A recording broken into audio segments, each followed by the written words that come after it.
Welcome to 1TV special analysis. నేను మీ RK. ఇది digital యుగం. ఈ యుగంలో అసలు సైబర్ నేరగాళ్ళు అయితే ఎవరిని వదలట్లేదు. ఇటు సామాన్యుల దగ్గర నుంచి మొదలు పెడితే అత్యున్నత పదవుల్లో ఉన్నవాళ్ళు, చట్టంపై పూర్తి అవగాహన ఉన్నవారి కుటుంబాలు, వీళ్ళు కూడా ఈ సైబర్ నేరగాళ్ళ బారిన పడుతున్నారు.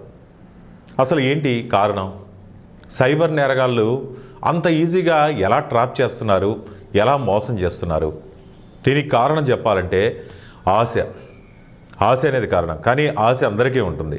కానీ ఎప్పుడైతే ఆశ అత్యాశగా మారుతుందో అప్పుడు మనకేం అర్థం కాదు. మన అత్యాశే అవతల వాళ్ళకి ఒక అవకాశాన్ని కల్పిస్తుంది.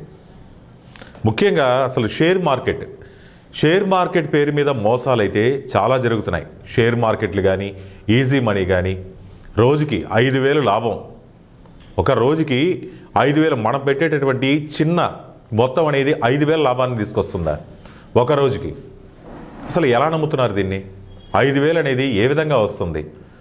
అడిగితే గ్యారంటీ ప్రాఫిట్ అంటారు, SCBA అప్రూవ్డ్ అంటారు.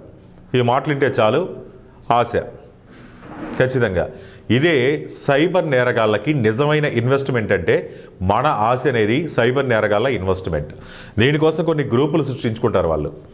టెలిగ్రామ్, వాట్సాప్, వీటన్నిటిలో కూడా స్క్రీన్ షాట్లు పెడతారు. ఒక్క రోజులోనే ఎంత వచ్చిందని. కొంతమంది వాళ్ళ మనుషులతో కొన్ని వీడియోలు కూడా పెడతారు. మాకు ఇంత లాభం వచ్చింది, ఒక్క రోజులోనే ఇంత ప్రతిరోజు వస్తుంది అనేటటువంటిది. అది ఫస్ట్ మన దగ్గర తీసుకున్నటువంటి అమౌంట్ కూడా ఒక చిన్న మొత్తం, 100 కావచ్చు, 500 కావచ్చు, 1000 కావచ్చు, చిన్న చిన్న లాభాలు చూపిస్తారు. వెంటనే మనం ఆ చిన్న లాభాలు చూడంగానే ఇంకొంచెం ఆశ పెరుగుతుంది, ఖచ్చితంగా పెరుగుతుంది. మళ్ళీ డబ్బు పంపిన తర్వాత అది లాభం కనపడుతుంది కదా, పెద్ద మొత్తాన్ని ఈసారి ఇన్వెస్ట్ చేపిస్తారు. చేయించిన తర్వాత ఇక్కడి నుంచి వాళ్ళ స్ట్రాటజీ, వాళ్ళ మోసం అనేది స్టార్ట్ అవుతుంది. మనం పెట్టేటువంటి డబ్బు వాళ్ళు చెప్పినట్టుగానే రోజుకు 1000 పెరగచ్చు, 2,000, 5,000, 10,000 మనం పెట్టే అమౌంట్ని బట్టి అక్కడ వ్యాలెట్లో అయితే చూపిస్తుంది. వ్యాలెట్ మోసం అంటారు దీన్ని.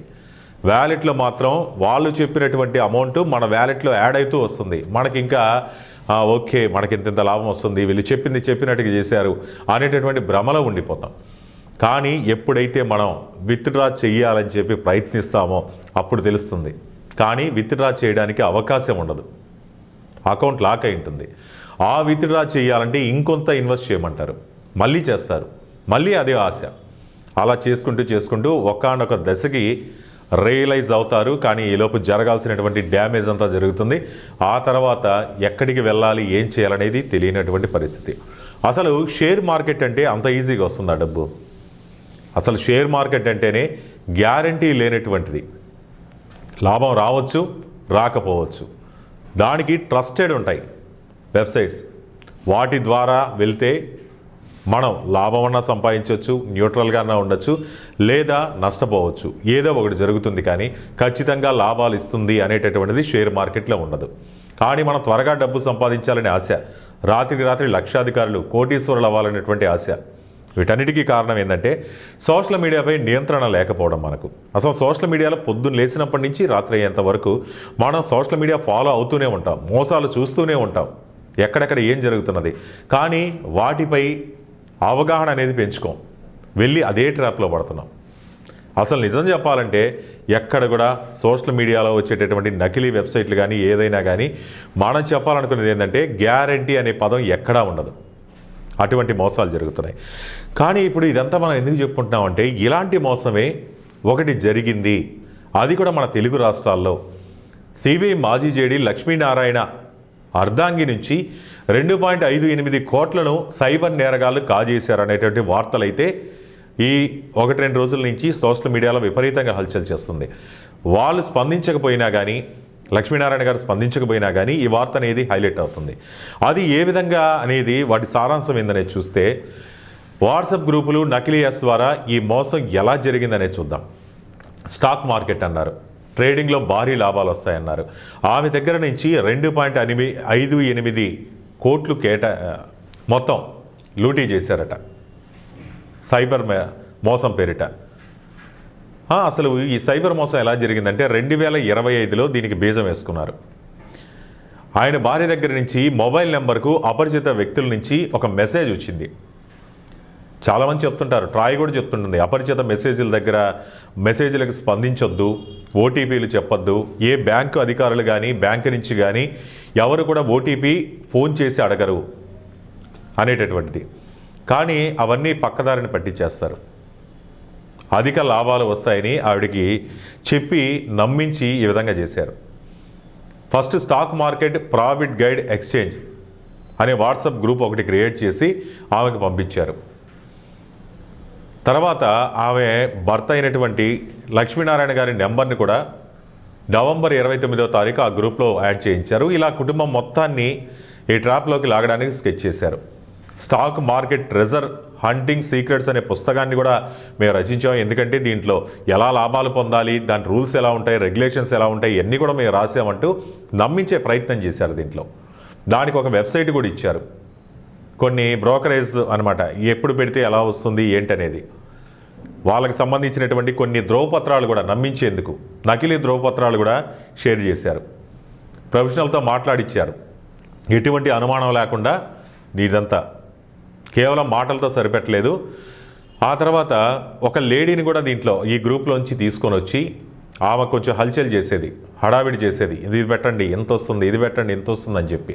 ఇట్లా ఏ రకంగా చూసినా కానీ అనుమానం రాకుండా ఉన్నత విద్యావంతులైనటువంటి వాళ్ళని కూడా ఈ విధంగా బురుడీ కొట్టించారు. లక్షల్లో లాభాలు గడించారంటూ కొన్ని స్క్రీన్ షాట్లు కొంతమంది పేరుతో పెట్టించారు. మేము చెప్పినటువంటి స్టాక్స్లో పెడితే 500% వరకు లాభాలు ఖాయమని చెప్పి ఆ వ్యక్తులు నమ్మించారు. వీళ్ళందరూ కూడా అక్కడికి సంబంధించినటువంటి వ్యక్తులే, మొత్తం ఒకే ముఠ. పాపం ఆమె నిజమని నమ్ముకొని ఆ గ్రూప్ను నమ్మిందట. కానీ ఎప్పుడు ఈవిడికి అనుమానం వచ్చిందంటే విత్డ్రా ఆప్షన్ లేదు. విత్డ్రా ఆప్షన్ లేకపోగా అడిగితే ఇంకొంత మీరు జమ చేస్తే ఖచ్చితంగా వస్తుంది అనేటటువంటి చూపించారు. ఇక్కడ అనుమానం వచ్చి పోలీసులను ఆశ్రయిస్తే అప్పటి కానీ తెలియలేదు తాను మోసపోయాను అనేది. అసలు విత్డ్రా ఆప్షన్ లేనటువంటి వెబ్సైట్లు ఇవన్నీ ఓన్లీ వ్యాలెట్లో మాత్రమే కనపడతాయి, మిగతా ఎక్కడా కనపడదు. ఈ విధంగా ఆవిడని మోసం చేశారు. హైదరాబాద్ సైబర్ క్రైమ్ పోలీసులకు ఫిర్యాదు చేశారు. పోలీసులు అయితే దర్యాప్తు ప్రారంభించారు. కానీ ఆ విచారణలో బాధితురాలు పంపిన డబ్బును వెంటనే వేరే మ్యూల్ ఖాతాలకు పంపించేశారు. వాళ్ళ అకౌంట్లో కూడా లేదు. ఫ్రీజ్ చేయాలన్నా కానీ తిరిగి రాబట్టుకోవాలన్నా కానీ దీనికోసం బృందాలు అయితే గాలిస్తున్నాయి. కానీ ఈ మొత్తం ఘటన ఏంటంటే విద్యావంతులు, రాజకీయ నాయకులు, చదువుకున్న వాళ్ళు, చదువు లేని వాళ్ళు, నిరక్షరాస్యులు వీళ్ళందరూ కూడా మోసపోతున్నారు. కాబట్టి ఏది కూడా ఫ్రీగా అనేది రాదు. వాట్సాప్ గ్రూపుల్లో వీటిలో వచ్చే మెసేజ్ల్ని కానీ లింకుల్ని కానీ నమ్మొద్దు గుడ్డిగా. అధికారిక యాప్స్ మాత్రమే వాడాలి.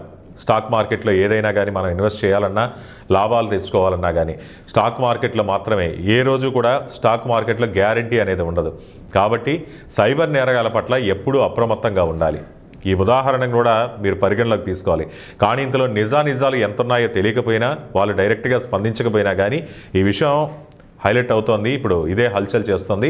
కానీ సైబర్ నేరగాల పట్ల మాత్రం ఈ రూపమే కాదు, ఏ రూపంలో వచ్చినా కానీ మీరు డైరెక్ట్ ఇంటరాక్ట్ అవ్వడం కానీ, మీ ఓటీపీలు చెప్పడం కానీ, అలాగే మీ పర్సనల్ డీటెయిల్స్ చెప్పడం కానీ ఇటువంటివి అయితే ఏదీ చేయకూడదు. నమ్మశక్యమైన అధికారిక వెబ్సైట్లలో మాత్రమే ఏదైనా కానీ మన యొక్క ట్రాన్సాక్షన్స్ అనేవి చేయడం చాలా మంచిది. ముఖ్యంగా ఓటీపీల విషయంలో కూడా జాగ్రత్తగా ఉండాలి. సో ఈ అంశంపై మీ అభిప్రాయాలు కామెంట్ రూపంలో తెలియజేయండి. చూస్తూనే ఉండండి 1TV స్పెషల్ అనాలిసిస్.